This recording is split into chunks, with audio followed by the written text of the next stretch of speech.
Hey, what's going on everyone? I'm gonna try to do these little openers, but hope you guys enjoy the video. We're gonna get into part two, Fat, a documentary. Sugar is bad, fat is good, meat is good. Make sure you're eating fatty meat. See you guys in the video.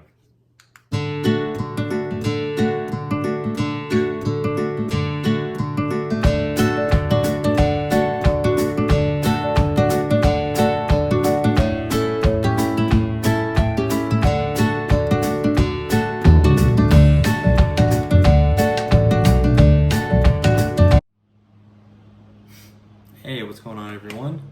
So, a little update right here. I got the new iMac all set up and everything. It's taking a little bit longer to download the software because I've been out and about. Literally woke up this morning at 7, did my workout, went for like a small run and walk, came back, and then just been driving around all day. Drove all the way over to Leesburg and Apopka and Bushnell and all kinds of different stuff. So videotaping this on my phone. Still gonna do part two of the fat documentary. I wanna see how much I can get into this. So this is probably gonna be multi-parts. I don't know, maybe 5, just so I get everything set up and I have more memory to make longer videos so that I'm not putting so much memory and so many projects on my MacBook Pro, so it's not making that running noise every time I'm making a video longer than 15 minutes. But let's get into it. Today is March 26th, going to day 46, carnivore diet. Still feeling great as always, guys. Yeah, I mean, there's no negatives to this, really.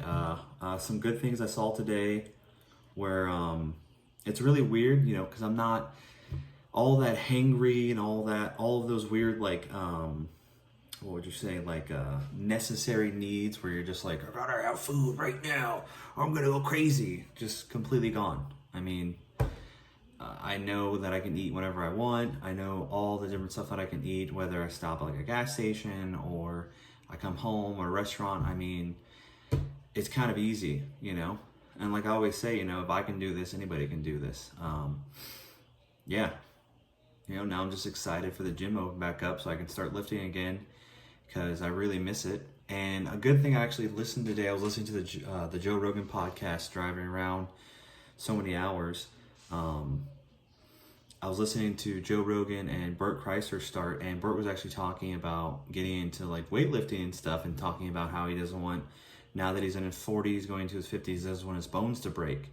And it made me think, like I always say, you be moving, get out there, but you should be trying to do some kind of weight training, not just to build muscle, because muscle, weighs more than fat, burns more calories, helps you keep healthy, keeps with longevity, but it also helps build your strong bone structure, because the worst thing you got to think, because you're not going to think about it now, but the worst thing you should be thinking about is that one day, when you're 60, 70, and if you fall, you break a hip, you're kind of it. That's kind of it. You don't know what's going to happen after that. The older you get, the harder it's going to be to, take surgeries and get the recovery time and all that kind of stuff. But yeah, real big thing. And it made me think really positive, because I love Joe Rogan and Bert Kreischer. Those guys are hilarious, especially since Bert's a Florida boy, born and raised in Tampa, and went to the University of Tampa, which I think is so funny. But all right, so we're gonna start back up. Hopefully, everybody's stopping in. This is gonna be part 2, Fat, a documentary. There was a man named Wilhelm Stephenson. He also believed, to a certain extent, that a vegetable-heavy diet was mandatory for good health. He was an explorer who ended up living with Inuits in Canada in 1906. And in that time and place, he was forced to adopt a new diet due to the lack of options. He made a discovery that will change the way you look at food. Now this raises the whole question of food, then. You yourself must have longed for a green vegetable once in a while. I did it first. At first, his preconceived notion is, I'm going to die. There is nothing green here. There is no vegetation. Nothing. They simply eat fish and drink water. It was unlike anything that he experienced, right? Completely unlike the Western diet. It was probably 70 to 80% fat. 70 to 80% fat. Half the year on caribou and half the year on whatever they could fish out of the Let's see. sea. For 4.5 months. 4.5 months. Literally nothing but fish and water. And at the end of 4.5 months, I It was was healthier than I've ever been before. And this is on an exclusive Meat diet. It was exclusive fish in this case. On this diet, they were perfectly healthy. I mean, Stephenson was somebody from the medical world, and he knew what cancer looked like, he knew what heart disease looked like, and he did not see anyone suffering from ill health in that community. When he came back to the United States, no one believed him, of course. What? No, People why would we? eating nothing but meat and fat? How could that be? They certainly would die. Dr. Charles Norris, Because the white man knows all, right? does not approve of an all-meat diet. I fail to see why the case of the Eskimo with his strict carnivorous diet should be cited as an example to the white American. The Eskimo has never accomplished anything, and the white man has. We have a weakness of not learning from the natives, but rather teaching them. You see everything through the colored spectacles of your education you're bringing up. You know, we go through this whole idea of green good, red bad. Green peace.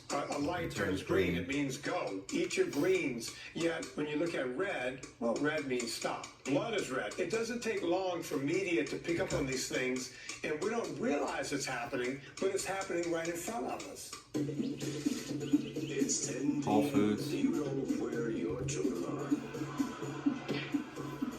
Back to Ellen White and her visions. Ellen White. Ellen was having these premonitions, and all of this was happening. The writings were happening in the mid-1860s. But 10 years earlier, in 1856, a 12-year-old boy came to work with the church. His family was in a church, and that was John Kellogg. This guy's crazy, y'all. John, by the time he was 16, was writing and putting out literature for the church. He would go on to share some of the most bizarre beliefs that Ellen White and the church had, including the idea that masturbation and sex were off limits. Excuse me, Ricky. To stave off these sins of the flesh, you should never eat meat because meat increases sexual desire. Well, this is what eventually led to cornflakes. That's right, cornflakes were created by Seventh-day Adventists to curb sexual desire. Cornflakes were designed to discrave sexual favors, sexual desires. It just makes my head hurt when I say it out loud. Oh my God. Kellogg's cornflakes were made by Seventh-day activists to curb sexual desires.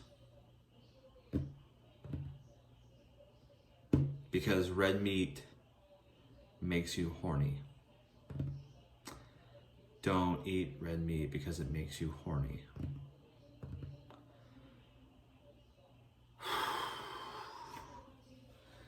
That is the stupidest thing I've ever heard in my entire life. He was the guy who figured out something that he termed dextrinization. It's when you cook up down grains so much it turns into dextrose. It turns into sugar. A sugar. You know, today when you see dextrose in a product, you should run in the opposite direction. It's as bad as saying high fructose corn syrup. High fructose corn syrup. For bacon, it's used in salami. All the luncheon meats that you get includes dextrose nowadays because it gives it a shelf life. Read the labels, people. Read the labels for whatever you buy. Doesn't matter. Don't just read the little zeros or the not, like whatever it says. I mean, that's good to read the carbohydrates and the sugars and read what is in there. Read what's in there. That's a big reason why I can just not stand all these plant-based foods that are coming out, like the plant-based burgers and stuff like that. It's got like 50 different ingredients. Seriously, that's what's good for us? We should put more chemicals in our body. That's what's better for us. Because the burger that looks like a burger and tastes like a burger, but it's not a burger, that's the okay one? No. Just come on. Be smart. You know? If you don't want to eat meat, that's fine, but don't eat some crap that someone made up in a lab, you know, to trick you. Come on. It's a way to cure it fast. It's cheap. It's easy to do. So something that John Kellogg started way back in the day is also seeped across to the other side into the meat industry. There are two issues. Where There's are we always on this? multiple questions. One is if you switch from a standard American Gary diet of processed foods and sugary beverages and, for lack of a better word, we'll call it junk, and switch to a vegan diet with healthy vegetables and beans and legumes and fruit, you're getting rid of a lot of crap that's probably bad for you, which is the sugar and the high fun processed foods. You would expect somebody to feel better if they did that. The second question is, if you did that and switched to a whole food diet that was animal food based rather than plant based, would they be healthier? Healthier. Aggregated more than 6 years on red meat. 6 years. Seal meat, caribou meat, muskrat meat, polar bear, grizzly bear, and so on. The Stephenson diet was considered an all-meat diet. So what he did in 1928 was subject himself and a friend of his to living in a hospital, being monitored for an entire year, eating nothing but meat, fish, and water, and that became the famous Bellevue study. Bellevue study. The studies on Stephenson, which were intensively made from every clinical angle, started on February the 13th, 1928. Stephenson was tested during the experiment with an excessively high protein, minimal fat diet. And as a result, became ill. Stephenson said the only time that he felt ill was when he ate too much lean meat, not accompanied by the fat, but that some thick steaks made him feel better again. Thick steaks. Did you hear that? Thick steaks. Everybody, it's okay eating chicken and eating like filet mignon and all the great cuts. Fat is a key. Is a key ingredient for our bodies and our minds. It's a fat burner. It's just plain and simple. Okay? Anybody doing the carnivore diet should know that you can't just eat chicken and lean meat, stuff like that, because it's gonna get bad. There's a term called rabbit starvation, I believe it's called, where you eat so much lean meat that your body starts to get sick because we have to have fat. Have to. It's one of the big reasons why a lot of people enjoy the ketogenic diet, because it focuses on fat. Whether you do very strict very strict keto, or like me or anybody else on the carnivore diet, you do strict carnivore, you have to have some kind of fat into it. Whether you're having ribeyes and fish, or you're having filet mignon and bacon, you have to have some kind of fat, And on the subject of reading stuff, always read your bacon. I learned that, and I learned that about a lot of different stuff that I buy anywhere, Walmart, Publix, Sam's Club, any of that. Read the label, people, because sometimes they will sneak in a whole bunch of sugar that you have no idea that's in there. Eat fat. You have to have fat with a lean.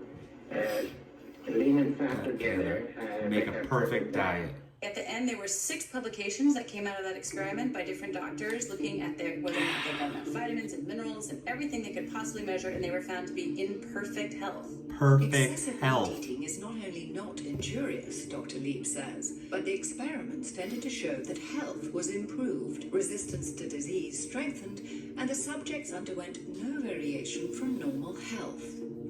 I wanted to try to dispel from the world the same misconceptions which I had of the Arctic when I went north. I used to think that I was well informed on the Arctic before I went north, but I concluded eventually that out of 10 things that I believed about the Arctic before I went north, about 6 were wrong. Saturated fat is what we're going to next. Has been promoting saturated fat as being the bad actor for heart disease, mainly, and that really came from weak science called epidemiology. Experimental evidence that shows that that's actually true has never been done. I mean, for example, you could radio label saturated fat in the food and see if it shows up on the arteries. That's never been done. The entire teaching about saturated fat being bad for the heart is not really founded in good science. It's not that the information is not out there. I remember early on when I was in college, I had a college professor explain to us that fat was our body's preferred source of energy. Okay, fat is a very good way to have energy. And that same professor a couple of weeks later said, our bodies prefer sugar when we do exercise. Weren't we talking about fat just a couple of weeks ago? Yeah, forget about all that. It's sugar. So the message, even in top universities right here in the United States, are a bunch of mixed messages. Exactly. It's a sin to be fat. Oh my gosh. Do you think there's a big responsibility for media to do the right thing? Yes, I do. You know, we had 3 big networks, the big 3, ABC, CBS, and NBC. Whatever they told us, we went with. You know, when I was a kid, there was still even cigarette commercials on the air. At least we figured I wasn't out around that for was a that, bad but idea. you can still go on YouTube now and find, you know, those commercials back in the day. 4 out of 5 doctors recommend this cigarette. And, you know, just from somebody that quit smoking cold turkey, you know, I get that it's kind of hard, but I mean, once you stop, you know, just stop. I mean, there is no positive reason to be smoking cigarettes or vaping or any of that. There's no positive reason. I completely understand the people that use marijuana or CBD and stuff like that, but even smoking that it's a mixed bag sometimes, you know. But you should definitely not be smoking cigarettes. I mean, just stop. I mean, it's unbelievable, absolutely unbelievable. Okay, so that's gonna put us at 14 minutes and 1 second, and that's gonna put this video at right around 15-16 minutes. So I'm going to do the ending here. Thank you guys, anybody watching. I posted this on my Facebook, so if anybody is watching, thank you. I mean, everybody that likes, subscribes, watches, thank you so much. It really means a lot. I'm going to try to bring more good content.